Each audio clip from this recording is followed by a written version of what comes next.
Welcome to At Home and Abroad with Harrison Walker. Join us each week as we explore the far reaches of the globe in search of unique characters and stories to share. Reach beyond your front door as we uncover new perspectives, intriguing ideas, and lessons learned over time. Let's jump in. Being alone and the feeling of loneliness can be very different experiences. Being on one's own can sometimes be coveted and desired, bringing solace and peace, but loneliness can be felt even in the company of others. Loneliness is a lack of integration, a sense of disconnection from the social fabric. It's a feeling of isolation, which has worryingly become an epidemic in today's society. Join us today as our guest Dragana Curovic reveals an innovative housing development in Helsingborg, Sweden that combats loneliness. So let's explore together the answer to the question the famous five posited all those years ago. All the lonely people, where do they all come from? Did you know that experiencing loneliness can translate into health risks that are equivalent to smoking up to 15 cigarettes a day? Wow. Yeah, loneliness is also connected with an almost 30% increased risk of premature death and a greater chance of dying from heart disease and stroke. Those who experience isolation are also at an increased risk of depression, anxiety, and dementia. That's truly staggering, Walker. It is. Not surprisingly, though, loneliness is making the headlines. Loneliness was discussed often during and post-pandemic, but it is something that most of us have experienced in our lives at one time or another. Right. As reported by the Associated Press, Dr. Vivek Murthy, the U.S. Surgeon General, states that we now know that loneliness is a common feeling that many people experience. It's like hunger or thirst. It's a feeling the body sends us when something we need for survival is missing. Wow, that's an interesting perspective on it. It is. Loneliness has been a growing concern, particularly during the 21st century, as larger family units have become less common, people are delaying starting a family, and more people are living alone. According to Amanda Seitz for the Associated Press, research shows that Americans who have become less engaged with worship houses, community organizations, and even their own family members in recent decades have steadily reported an increase in feelings of loneliness. The number of single households has also doubled over the last 60 years. Yeah. So if we look at the last 3 years, coping with the isolation forced upon us by the pandemic, this really was just compounding a very serious problem that already existed in today's society. Yes, it seems so. It has grown to be such a problem in the UK that Jo Cox, an MP, set up a cross-party loneliness commission. She was tragically murdered in 2016, but since then, her work has been carried forward by the Jo Cox Commission on Loneliness. This commission, Harris, seeks to combat loneliness, which is a real crisis in the UK. Recent studies indicate that in the UK, more than 9 million adults are often or always lonely. Wow. So not time to time, like I said, Right. Often or always lonely. Exactly. And in the US, 1 in 3 Americans over 45 are said to be chronically lonely. I am just shocked by how prevalent a problem this is. Yeah, and yet the point has to be made that not everyone who lives alone is lonely. Right. And that people can live with others and still experience loneliness. Mind, a mental health resource in the UK, explains, you may have lots of social contact or be in a relationship or part of a family and still feel lonely, especially if you don't feel understood or cared for by people around you. Right. That makes sense. According to Dr. Courtney McAllister for the Mayo Clinic, loneliness is often described as the painful feeling when there is a mismatch or a gap between the number and quality of relationships that we have and what we would like. Loneliness is a common emotion, and it can come and go or be persistent. Now, did you know that there are different types of loneliness? No, I didn't. Yeah, there are in fact a few types: emotional, social, collective, and existential. The Mayo Clinic defines emotional loneliness as loneliness that occurs when we want a more intimate or deeper relationship with others. Social loneliness is defined as when someone is missing a wider social network. Okay. When a person feels as if they aren't being valued by the broader community, they might be experiencing collective loneliness. And finally, existential loneliness is when someone feels as if life lacks meaning or purpose. Right. It's really a much more complex and pervasive issue than I had originally thought. And it impacts so many more people than I had thought too. Well, the U.S. Surgeon General actually issued an advisory that, in his words, was intended to pull back the curtain on a struggle that too many people are experiencing and that millions of people are struggling in the shadows. Wow. Before we started looking into this topic, Harris, I thought I knew what loneliness was, but I quickly discovered that it can involve a whole bunch of different emotions, such as sadness, grief, anger, fear, anxiety, and even shame. Shame. Shame is such a devastating emotion. Right. And so many people are suffering in silence. They really are. They're uncomfortable admitting their loneliness and avoid talking about it. Loneliness has even been referred to as a silent plague. Wow. So how can one access help if no one wants to talk about it? Well, it's tough. It's really tough. Many people are embarrassed by the fact that they're lonely and don't want to let people know that they're feeling this way. Yeah. People are concerned that it may be perceived as a weakness. Right. There's a social stigma associated with being a lonely person, isn't there? There is. Some people with broad social networks sometimes might avoid a lonely person because there is almost this unconscious fear that the person will affect them socially in a negative way, almost as if they're contagious. I heard that term being used when I was doing some reading. Yeah, I've actually seen this behavior, particularly among people who are socially insecure and are craving being included into a larger group. They shy away from individuals who might be perceived as being lonely as if it might have a negative impact on their ability to be included into this larger social group. Right. Have you ever experienced loneliness, Harris? Yeah, here and there, but not very frequently, fortunately. I can remember, though, being very lonely after a relationship fell apart when I was in university, but it often does accompany grief and loss, doesn't it, Walker? What about you? From time to time, I don't think chronically. A few times that stand out in my mind when I was young. I didn't have a lot of friends. I was shyer, as I've mentioned in the past. So there were times when I wish I had a bigger social circle. Right. When I moved away to a new city for grad school, I didn't know anybody.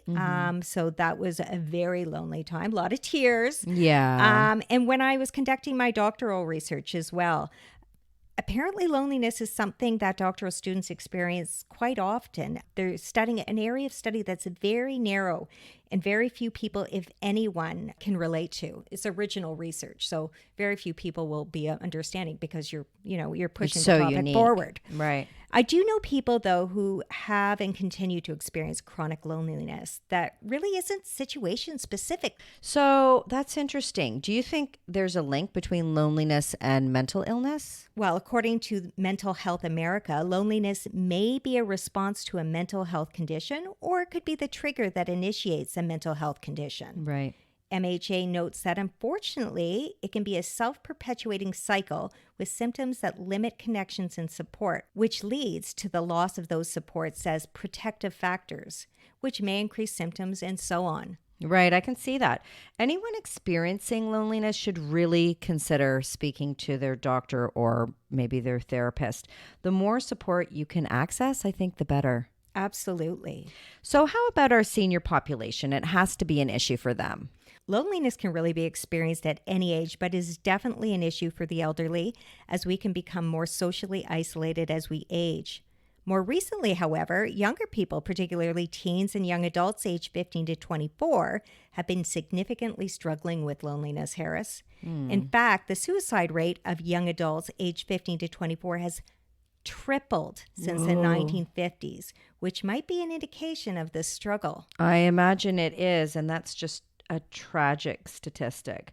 I have heard, too, that it's been discovered that teen girls are experiencing more sadness than ever before as well. Yes, the CDC says that 1 in 4 teenage girls in the U.S. are struggling with what they call high levels of sadness, violence, and trauma, and nearly 3 in 5 teen girls are feeling persistent sadness and hopelessness, which is double the rate of boys. And this is a big increase over time. Yeah. What is contributing to this sadness in our young girls? Well, this is fairly recent information, and according to Dr. Sharon Hoover, the co-director of the National Center for School Mental Health and professor of psychiatry at the University of Maryland School of Medicine, she says that there are hypotheses that girls and boys appear to have experienced the pandemic differently. Okay. It's thought that perhaps girls were more socially isolated during the pandemic, and that girls depend on their peers more for confidence, self-esteem, and their general well-being than boys. They have been more likely to have spent excessive time on social media, making them more susceptible to things like anxiety, depression, and feelings of low self-esteem and unworthiness, all of which contribute to feelings of isolation and loneliness. It's so sad and so terrible. So, is this a global issue, Walker, or is this just here in North America and the UK? It's a global issue. For Right. example, in Sweden, loneliness has been an issue that the country's been struggling with for years. And according to the Red Cross, 40% of Swedes feel or live in a life of solitude. Wow, 40%. That is a good proportion of the population. So, why? Well, it's interesting. It's well explained in the documentary by Eric Gandini called The Swedish Theory of Love. In a pre-pandemic interview with John David Ritz, the director believes that the high levels of loneliness in Sweden could be a result of the commonly held belief that no adult should be financially dependent on their relatives. He says, we created a society where no old person should have to live with their children and no young person should have to live with their parents after the age of 18. He also refers to a sociologist named Zygmunt Bauman in the film who identifies their independence as having stripped them of their ability to socialize. Really? Wow. I know. Apparently, young people begin living on their own earlier in Sweden than anywhere else in Europe, leaving their family home. It is also very common that people age in place, which I didn't know. So many elderly people live alone. This all contributes to this high rate of loneliness. Well, it's not that different here in Canada, is it? Extended families living together is not really as common as it once was, perhaps in the early 20th century. Right. The Swedish government takes this issue of loneliness seriously, though, and is taking steps to develop a national strategy for dealing with what they refer to as involuntary loneliness. According to a recent survey, 1 in 4 people over 16 is experiencing involuntary loneliness in Sweden. 1 in 3 people between 16 and 29 are lonely and isolated, and a whopping 40% of people 85 years and older, the majority being women, are experiencing loneliness. Wow. Increasingly, twice as many men as women, 16 to 44, report that they have no one to confide in. Oh. The Swedish government is hoping that within a year that they'll have the data needed to create a national strategy to tackle the loneliness problem.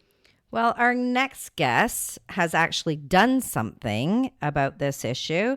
We're really excited to talk to her. She's been involved in a very exciting project in Sweden that addresses this loneliness dilemma head on. We are happy to introduce Dragana Curovic, the project manager of the innovative housing development Salbo in Helsingborg, Sweden, that encourages integration and combats loneliness. Welcome to At Home and Abroad, Dragana. Thank you very much. Nice to be here. Could you describe for us what the name Salbo means and how it applies to this wonderfully integrated housing project? Well, Salbo is actually a combination of 2 words here in Swedish, which is sällskap and boende. Sällskap is companionship and boende is living. So it's a companionship living, actually. Oh, fantastic. So that relates to the integration piece. That relates to the idea of socialization as a ground for integration and combating loneliness and unsafeness between the target groups that we have in the house. I would like to ask you, if you feel comfortable, has your personal experience in any way shaped how you came to developing this housing project at Salvo? In a way, not totally, but in a way, of course, we are what we are. So you have your luggage with you. I came to Sweden 40 years ago, and I was also very young and very alone. I came without family. I was just 20 years old. So it was very lonely to be, although I came to marry my husband, it wasn't the same thing as being with your family, with your friends. You know how it is when you don't know, you don't speak the language. You can't be yourself because when you don't speak the language, people think that you're dumb because you can't express yourself. And it's a very awkward situation, and you can be very lonely, although you have people around you, because you haven't found yourself. So Right. yes, in that way, it was the reason. But actually, I'm working with integration and inclusion in society, and Selbo is a combination of needs that we have discovered and that I have discovered in my work. So it wasn't just my background, but my background helped. Right. It gave you a little bit of insight Exactly. into these specific populations that you're bringing together at Salvo. Especially the situation of loneliness by Right. being new in a country. Yes. It's very isolating when you don't speak the language and you don't understand the customs of the culture that you now find yourself. And if you are alone, or even if you're with your family, if everybody's in the same boat, it's very hard when you're isolated in this way. Exactly. Loneliness, I think, has become an epidemic in the world in general, maybe particularly because of the pandemic we've all just shared. So, how is community and integration encouraged among the residents living in Salvo? And maybe you could talk a little bit too about the people who are actually living there. Well, the integration and the combating of loneliness is encouraged by, in order to get an apartment in Selbo, you have to sign the contract that you will socialize with your neighbors at least 2 hours a week. I This love is, it. yeah, I love it too, but it's actually doesn't have weight in the legislation. So we are very aware of that we can't throw out people if they don't socialize, and Right. they know that also because we are actually very transparent in that. But it was a carrot in a way, when you are mixing people as we did. We have, in the first place, we have 3 target groups in the house. The one is 70 plus Mhm. people, elderly people, and the other 2 are both young people between the age of 18 and 25. But Okay. half of them are unaccompanied refugee children who got adults during some years in Sweden. And the other is well-established youngsters. Okay. They don't have to be necessary with Swedish background, but they have to have families, be established in society, speak language, had friends, and everything that's go with them. As we took those 3 target groups, it wasn't possible to follow the usual policies that we have in our company, which means that you have to stay in queue. And for every day that you stay in queue, you got a point. But as we wanted to choose those 3 target groups, it was difficult to be the one with the points, because those who has most points gets the apartment. Mhm. So we got the possibility to make a project to choose those people. And as we got the possibility to choose, we said, why not notch it up a little bit more? So actually, it's not only those 3 target groups, it's every person in the house, and for the moment there are 60 persons in the house, Mhm. is different from the other person in the house. In when we speak of personality, in interests, background, education, social economic background, values. Very important that they have different values, because if you have the same values, you don't have to integrate in the same way. Yes, Right. in a little bit, in a sort of integration, but it's not the full integration. And of course, sexual priorities and things like that. So we try to find so different people. That's the uniqueness of Selbo, actually, that instead of building co-living where they are homogenic, where we know that they will get along. We try to show that even if you're totally different, even if you live with people that you would never actually expect to talk to, you can find it very interesting and very giving.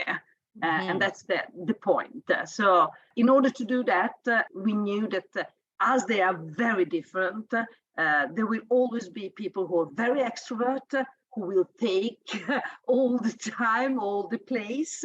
And the introvert ones that we also have chosen to the house will lay back a little bit and maybe not do the socialization. So we put in this expectation that they have to socialize at least 2 hours. And although it's not legit, it's not something that we can do about, people are very decent. So when they sign, they try to fulfill what they have signed for. And it showed now, after 3.5 years, that it was a good thing to do, because even those who were most shy have actually tried and did the socialization by themselves without us needing to push it or in a way to draw them out from the apartments. They are equally socializing with all the other. So it was a good carrot.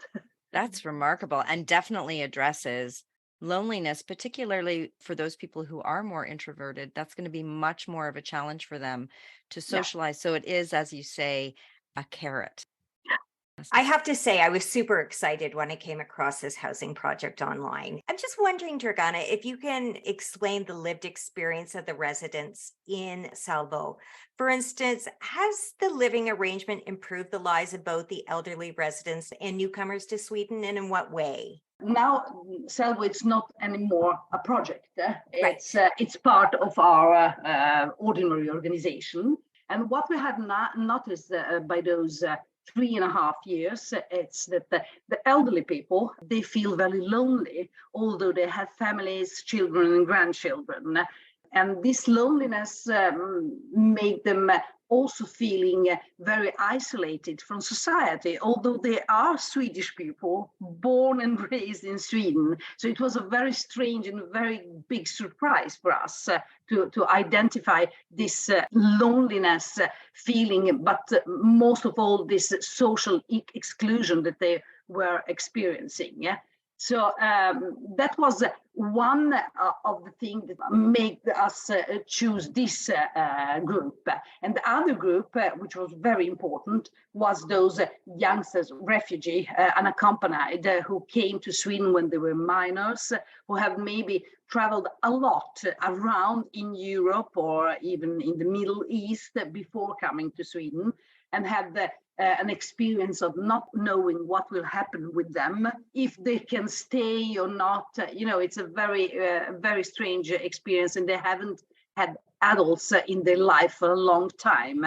Some of them even from the so early age as 9 or 10 years.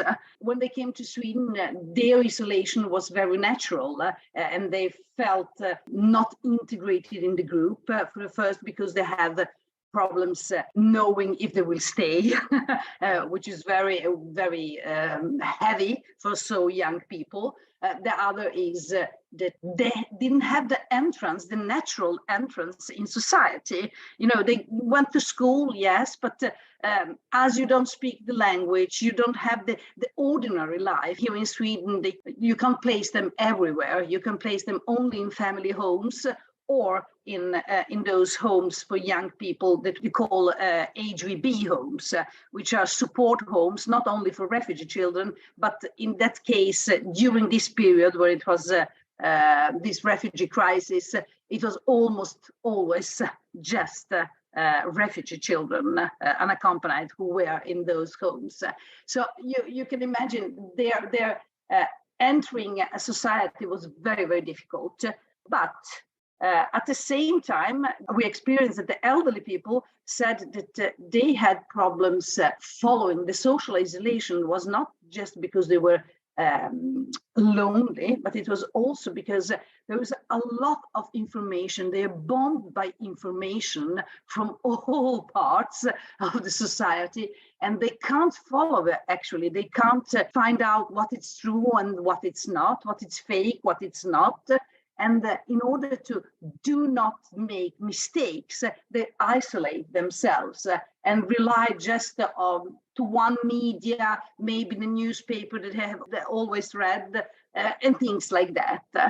At the same time, we knew that those refugee children, or adults for the moment, although they were not integrated in society, they were very, very aware of what was right in the news, what was not, because their life depended on that. And they were one of the groups that had the easiest to find out real news and necessary news. Right. So we saw there a possibility to get them together in order to help each other. The one with the background, the history, as the elderly people has, and the youngsters with the information, with the new system in information to the elderly, so they can be socially included. Right, the up-to-date information. Exactly. So that was the idea. And we can say that now, after 3.5 years, we have noticed that that worked, first of all. But at the same time, the elderly people have experienced a better life quality and health. I can tell you an anecdote with one of the tenants. It was a lady who came to the house when she was 82 years. She came in an electric wheelchair. She was totally clear in the head, but it wasn't so easy in moving and things like that. Right. After a month, at that time, we had a lot of visitors and study visits because it was very interesting. It was in the beginning of Helsingborg. I had a study visit with a pretty large group, and you're occupied with the group, so you can't follow exactly what's happening around. But I noticed something that it wasn't like it should be, but I didn't know what it. I couldn't point with a finger. What was it? Mm-hmm. And when I came home in the evening, I started to think, what happened that was not normal during this study visit? And I realized that I think I have seen this lady going, or rather running a little with small steps, and a laundry basket. Really? I said, no, it's not possible. What I'm thinking about, it must have been something that I just imagined. But the thought didn't left me. So the day after, I knocked on the door, and who opened? The lady standing there without crutches, without the electric chair or the wheelchair, which she used, all three of them. And I asked, what happened? And she said, yes, I know, it's very strange, but I feel so good. So I don't think that she actually became cured, but what happened was that she mentally felt so good that her body gave her an adrenaline shock, I think. Right. Of course, she used sometimes the electric wheelchair, but she goes around without crutches and without the chair. So that's one of the examples. Well, it's very interesting. As I was doing some reading before this interview, I read that initially, and correct me if I'm wrong, but I read that initially it was expected that it was the non-refugee young people that were expected to be the bridge between the refugee young people and the elderly Swedish people, and that they would bridge the age and the cultural differences that might exist. But it wasn't them, was it? No, it was the elderly. Tell our listeners what happened. Well, as you said, we thought that those two initial target groups, there was a little bit anxiety between the groups because they have never met. They have no natural arena to meet. So, and the house where Helsingborg is actually situated was during the refugee crisis an HVB home for young refugees, so with 100 young refugees in this house. And this is in an area where you have mostly elderly people around.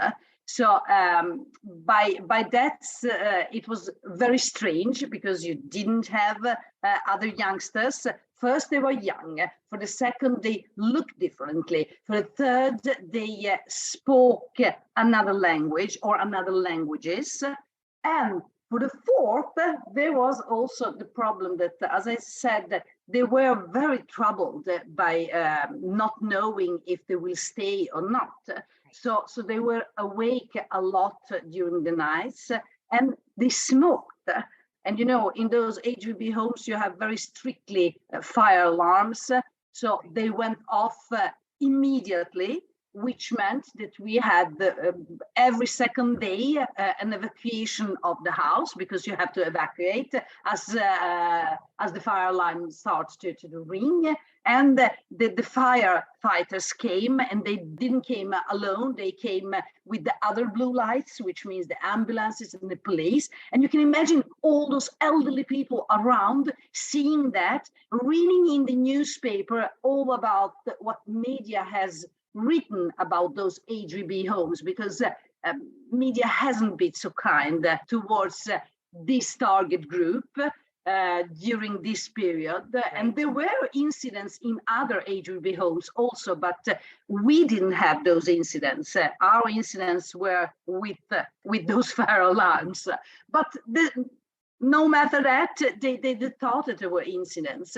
So there was a little bit anxiety among the elderly. So we thought that if we put in well-established youngsters, not necessarily with a Swedish background, but who has everything that the usual youth has and speaks the language, they will be the bridge between them and take away this anxiety. Well, so for the first, we didn't expect at all that this target group would have problems with being alone, with loneliness, because they're well established, they have families, they have friends, they have work, they go to school. My God, why? But it shows that when we did the interview, because we did the interview with everybody who entered the house in order to have those differences between every person, we realized that they were as much lonely as the other two target groups, if not even more, which was a very, very big surprise, maybe the biggest in this project, because when we asked how is that possible, then they said, today in society, we have a life that it's not our own life. We have the social life on social media, where you have to show something that you maybe are not. And a lot of times you don't dare to meet actually in real life, because somebody could discover that you are not what you have shown. A disappointment. Yeah, it's a curse of today's society. But that was a problem.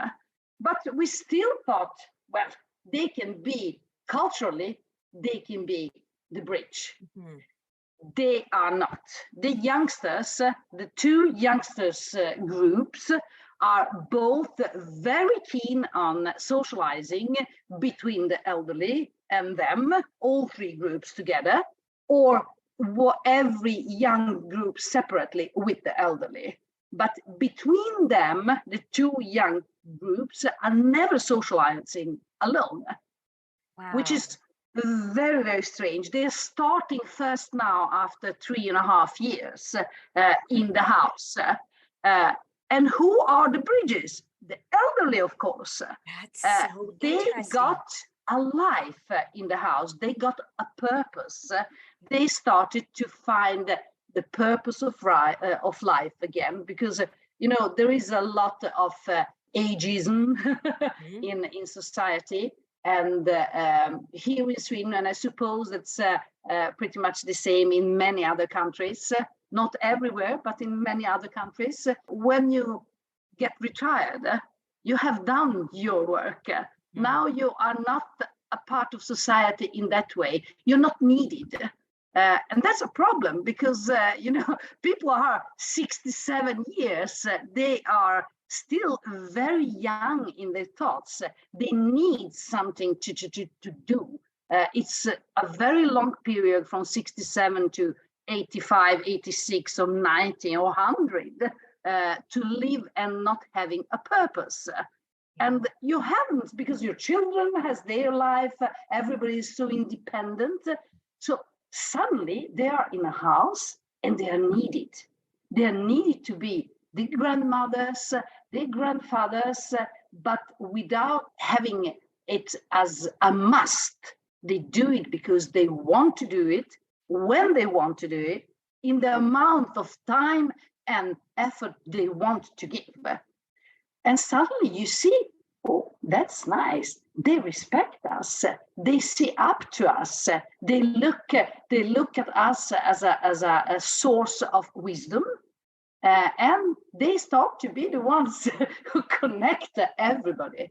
And there is also the practical thing: they are not working, so they have all day, while the youngsters actually are at work or in school during the day, which can be a practical problem for the youngsters because, the elderly people, a lot of them says, we would never move to Selbo if it wasn't that they were young people. I don't want to just socialize with elderly people. They are so old. So what they do, they are waiting for the young people. They know when they go to school, they know when they come back.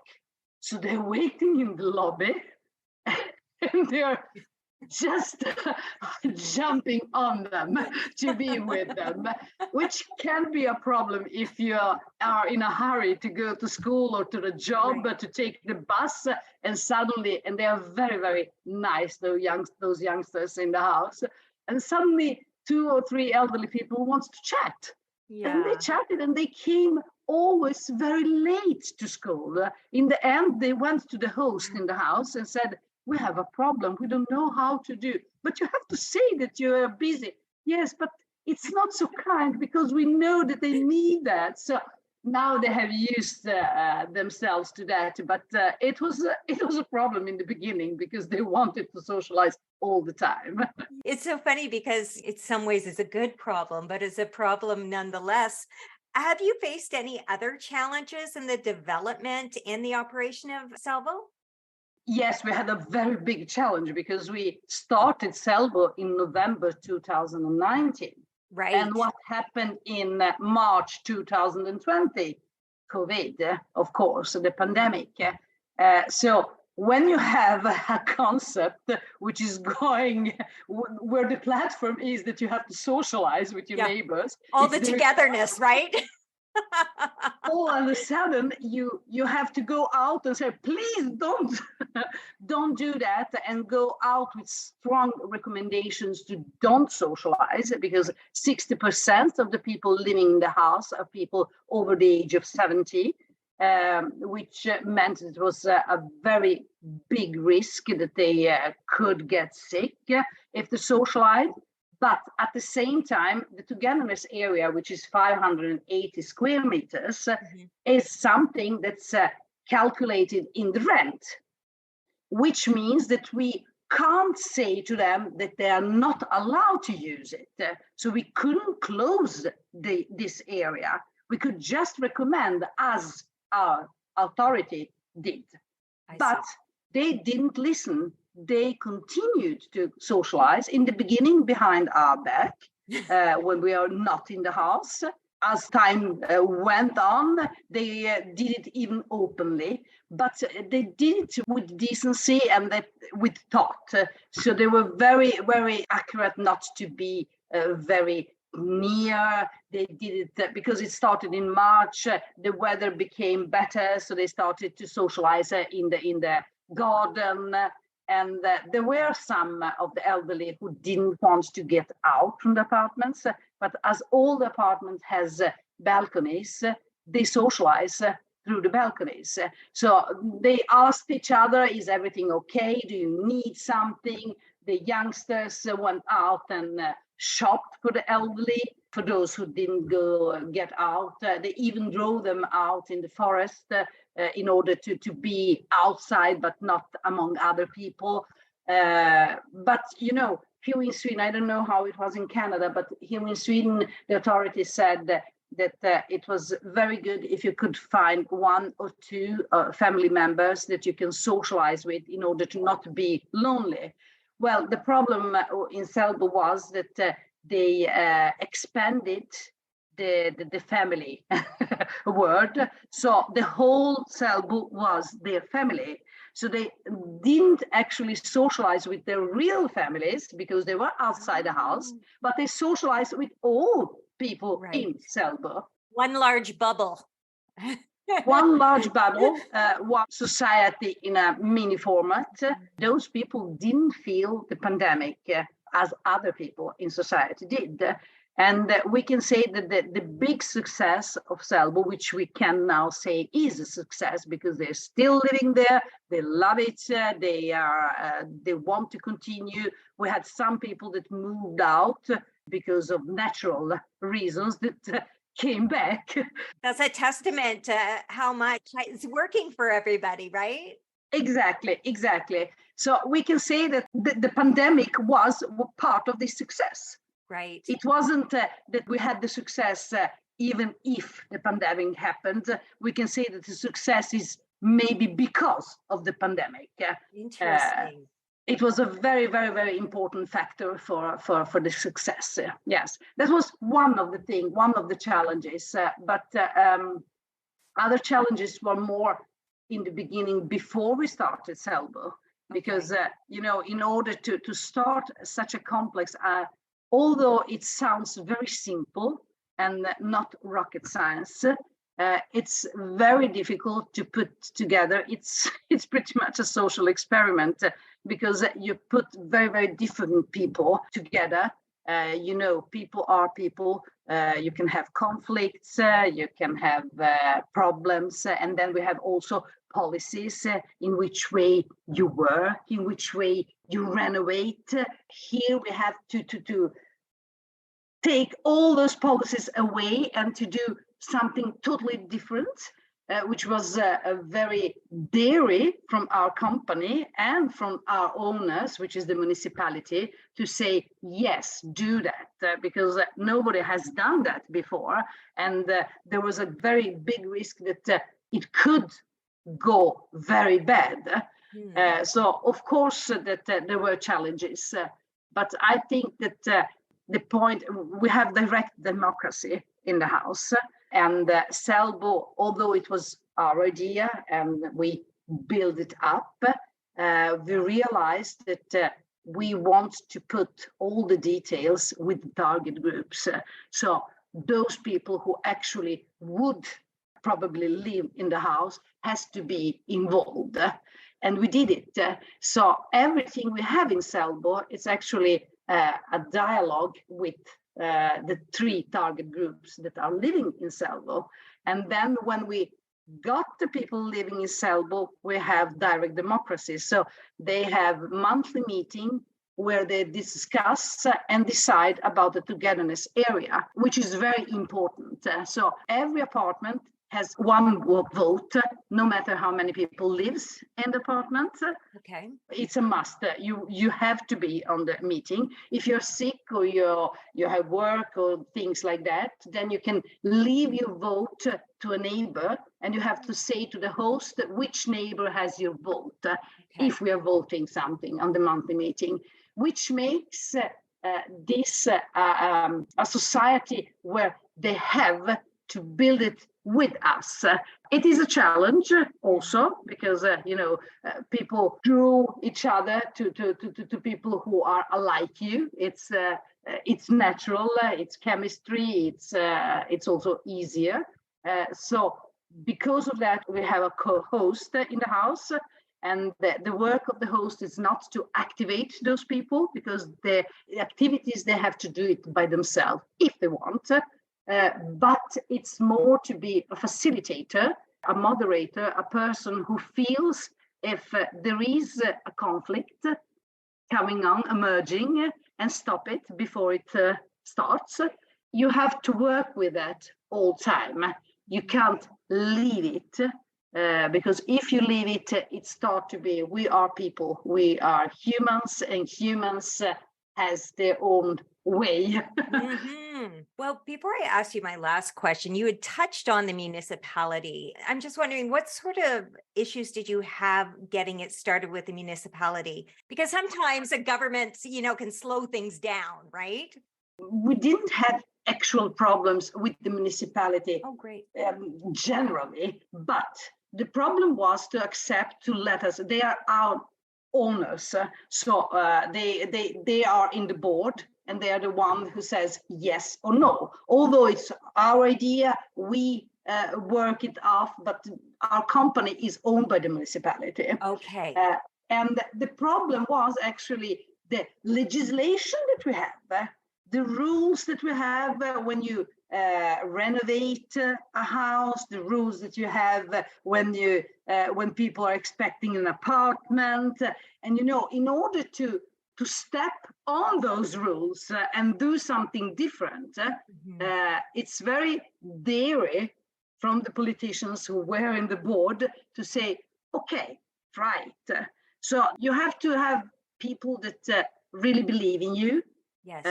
And you have to have a good relationship between the company and the municipality. And you have to have a very good management in the company who really believes in their workers. Because in this situation, it wasn't possible for our management to have the hierarchic way, because in Helsingborg things happens all the time. And you have to adjust it all the time. So we in the project group had actually the mandate to adjust those things by ourselves. We, of course, we spoke with the management, but in the everyday work, which is very important in a project, it's very important to have the mandate to do that. In that way, I can say that we had a very daring and very open management and board. Good to know. So have there been other developments in Sweden or internationally that have adopted this model? Not totally. There are a lot who are inspired by Helsingborg. And in Sweden, we had one that tried to do pretty much the same thing, but didn't follow all the parts of the method, and it didn't succeed. That's why I said it's very complex. In order to make the success, you have to follow all the part of the method. That's A. And then I think that you have to have a pandemic too. Oh no! So it's not so easy. And if I have to be totally transparent, I don't know if we would succeed again with the same thing. We had a little bit of luck. A lot of work and a lot of dareness among everybody. So, yeah. Lots of moving parts and the stars aligned. Yeah. Which ultimately led to such wonderful success. I would like to thank you so much for chatting with us today, Dragana. Your work is so critically important. If you would like to learn more about Salvo, you can read more online at innovationhelsingborg.se. We will be including the link in our show notes. Thank you so much. Thank you very much. Bye-bye. What an incredible example of innovative thinking put into practice. Yeah, Harris, my thoughts exactly. We often hear about creative ideas for solving societal problems, but so many rarely come to fruition. Yeah, too true. And yet in this case, this fabulous social project actually not only got off the ground, but it sounds like it's really taken flight. And to the benefit of so many people. I know. It should be more of a priority here and elsewhere too. Faye Bound Alberti noted in her article, "One is the loneliest number, the history of a Western problem. That loneliness is lamented by politicians because it is expensive, especially for an aging population. People who are lonely are more likely to develop illnesses such as cancer, heart disease, and depression, and are 50% more likely to die prematurely than non-lonely counterparts." And I've heard that according to Johns Hopkins, socially isolated seniors have a higher chance of developing dementia too. Yes, and it's estimated that major depressive disorder, suicide, and addiction cost the U.S., listen to this, Harris, $960 billion annually. Whoa. Yeah, there truly is a societal cost in many forms. Maybe that is something the politicians will listen to. Well, I would hope so. There are also several other initiatives in the world, though, that are shining the spotlight on loneliness. Okay, do tell. Well, one of my favorites is an initiative that started in San Francisco by Tracy Ruby called Sidewalk Talk Community Listening Project, and it's spread throughout the United States and internationally. Trained volunteers sit on chairs on sidewalks in public areas and simply listen empathically to what people feel they need to talk about. So it's just a low-cost, very creative project that helps people feel less lonely. I love that. It sort of reminds me of those videos you see on Instagram sometime where people are standing there blindfolded and letting people know that they can come get a hug from them. Yeah, I know. I love that. And I know. People obviously need it. They right? need it. They I need love that human connection.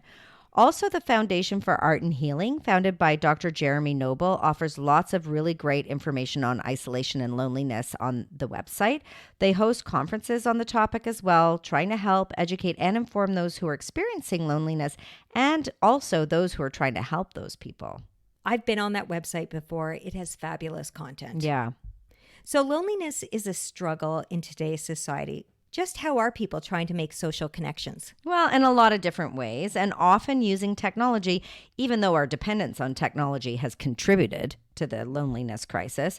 As the U.S. Surgeon General stated, technology has rapidly exacerbated the loneliness problem, with one study cited in the report finding that people who use social media for 2 hours or more daily were more than twice as likely to report feeling socially isolated than those who are on such apps for less than 30 minutes a day. Harris, I have to say it's pretty easy to rack up 120 minutes on social media a day. No problem. I know, it's way too easy. Though some people do depend on technology to connect with others for various reasons, we have to be careful about how we use our technology. If we're using it to help facilitate interaction, that's okay. But if we're using it to avoid social action, that's not so great. Right. The Surgeon General posed a very important question, which was, how do we design technology that strengthens our relationships as opposed to weakening them? Mm-hmm. Noting that there really is no substitute for in-person interaction. Yeah, that's right. Having said this, there are groups out there that can help you meet people, whether it's virtually or in person, or provide companionship to help with loneliness. If you're over 75 years of age, and in certain parts of the UK and Wales, there is a program called reengageuk. It provides life-enhancing social connections by providing free phone calls from a call companion to people who live alone and might be lonely. Right. I've heard of that. And there's also the Silver Line helpline, which is a free 24-hour telephone service for older people in the UK, offering friendship, conversation, and support to people 55 and up 7 days a week. That's great. It reminds me of the slow lines at grocery stores. Anyone who needs to chat can do so when they're checking out their groceries without the worry of being rushed. Okay, tell me a little bit more about these slow lines, Walker. Well, I read about this about a year ago. I believe it's in Netherlands. Okay. That it may have started somewhere in Europe, but they're coming to North America now. So you have your regular lines at the grocery store, and then there's a slow line that's clearly identified as a slow line. Okay. So anybody checking out their grocery there can have a little chat with the cashier. The cashier knows that this is expected and that they take the time to chat with this person. And so you make the decision. Do you want to go in the slow line if you want to have a chat or not? I love that. As opposed to self-checkout. Like the olden days. Yeah, that's the way it should be. I hate self-checkout. Don't even ask me. Oh my gosh, I can't. I'm very opinionated on self-checkout. Yeah, okay, maybe we should have a whole episode on self-checkout. Oh, great idea. Fascinating idea. Also in the UK, if you're a mature woman, you might want to check out the site Together Friends, which is a friendship website which will help you find other women who share similar interests in the area that you live. It is similar to that of a dating service. So for an annual fee, you can connect with other women in your local area. And if you choose, you can decide to meet up and have a little social shindig. Wow, the UK is all over Yeah, it. they truly are. I think, though, that there are some people who can't even see their way to joining these kinds of groups. Yeah. Maybe they're battling anxiety and depression or some other kind of challenge, which makes the thought of a social event unpalatable or even frightening. Yeah, I think it can be very tough to break free of loneliness for some people.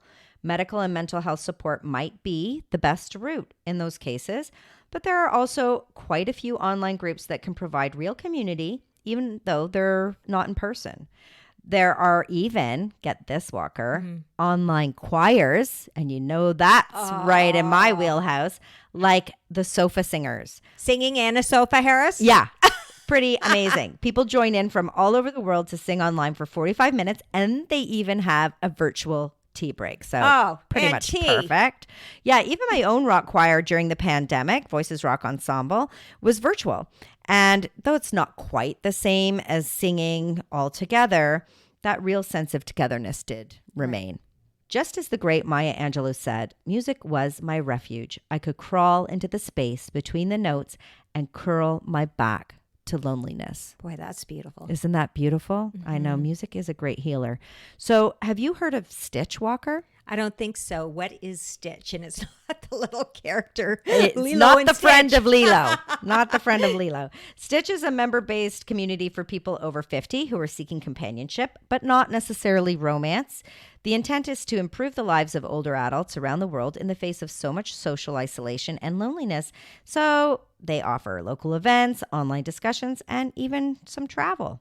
Okay, so there's lots of options out there. There really is. Val Walker, a rehabilitation consultant helping those with disabilities and seniors, both of whom tend to suffer isolation, presented a comprehensive list of UK organizations who are offering help in her article titled Tackling Loneliness, Organizations Providing a Robust Response. But even if you don't live in the UK, this article will give you an idea of where you can begin your search for similar services in your area. Miss Walker has also written a book entitled 400 Friends and No One to Call, which I love. I love that title. Me too. It's described as a friendly, candid, and comforting guide for isolating times when we have no one we can count on. I haven't read it, but I've got a feeling we probably could all benefit from opening that one up. I also want to mention Connect to Effect. This site offers people over 50, that's us, Harris, information regarding social isolation and how to get involved in their communities. There's an online isolation self-assessment, which is kind of interesting, and so many other resources. I cannot express how informative and helpful this website is. There's just so much there. It would be helpful for anyone really, wherever you live. Wow, that's cool. Seniors, though, Walker, do seem to be the target audience of many of these services and resources, aren't they? Well, I think it might be more difficult for some people to make friends later in life. Right. You know, this is the stage when children, if you have them, have fled the nest and people retire to different locations, disrupting existing social networks. Right. So do you think it is harder to make friends just in general these days, or just for seniors especially? Well, it might be. If it were easy, we wouldn't have such a problem with loneliness, perhaps. That's so true. I think a lot of people have lost relationships too, particularly during the stress of the pandemic. Family relationships suffered under the stress of the lockdown. Those who were caring for sick or immune-compromised family members weren't able to socialize. People lost loved ones to illness. A lot of change. Yeah, there was a lot of change. And the loss of a relationship can be truly devastating, causing real grief and sadness. The forced isolation of that period, too, dismantled so many relationships. So how do we move on? How do we meet new people and rebuild our social lives? I read that it takes two people to spend 90 hours together before they can become friends, and 200 to be considered close friends. 90 hours? Who has 90 hours? hours? Holy moly. But I guess it does sound like a lot of time, but it's not really if you think about it in terms of work days. Right. And I imagine, too, that if you share things in common, you could make a stronger connection faster. Harris, you smart woman, you. I know, baby. Not all bubbles in here. You are onto something. According to clinical psychologist Linda Blair, she states that usually the basis of making a friend is a shared experience. Right. Do something, I think, that you like in a social way, and that's going to connect you to more people. Take a cooking class, join an ultimate frisbee group, whatever you want to do, whatever strikes your fancy, and chances are you will likely meet someone that likes to do what you like to do. Right. For example, my son just moved to a different city, and he's joined a running group of people his age to make new connections. So to find a group that shares your interests, why not check out your local community center, join your local online Facebook community group or ask at the local place of business that caters to your activity of choice. What's up? Are there clubs that you can join? Do you like pickleball? Join a local league. Yeah. You like photography? Go into the local camera shop. Yeah. And then there's meetup.com. Right. I've never joined a group on Meetup, but I know it's popular and offers almost an unlimited selection of groups for people of so many interests. I think the groups can be really specific too. I think my kiddo joined one of those too. I've never attended one either, but I've heard great things about it. So volunteering as well is also a great solution for loneliness. Giving back to others not only makes you feel good, but it also allows you the opportunity to connect with other people you wouldn't otherwise meet. What I particularly like, Harris, is the fact that when you volunteer with a local nonprofit, you usually have the opportunity to meet community-minded people, often with big hearts. These tend to be safer places for the shy and perhaps more vulnerable out there. Yeah, and really being safe is key. Definitely. So do you want to hear some tips on making friends, Harris? Lay it on me, Walker. First, it's important to build your own confidence. If you like hanging out with yourself, you're more likely to build healthy relationships with other people.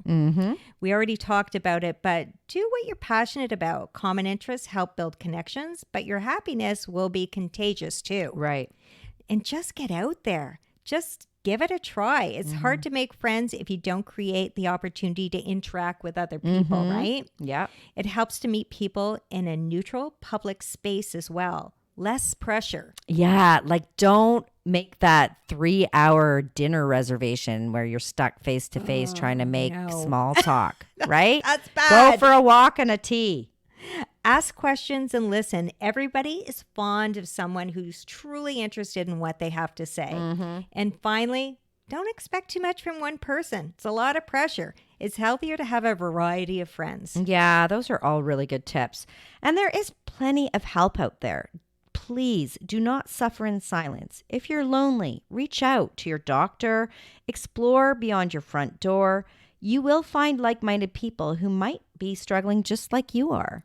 Right. And if you do wish or need to speak with a therapist and the wait seems too long, there are always numbers to call and online services you can reach out to. Yeah, there are. And I think it's important to say, Walker, that I think we all need to try to be a little bit more observant. Let's look around more. Let's smile more at strangers. Look away from your phone. Say hello. Strike up a conversation with someone you might not expect to have anything in common with. And if you see somebody struggling or alone, just take the time, make the effort to interact with them. It will make a big difference. And if you haven't seen somebody in a while, just check in.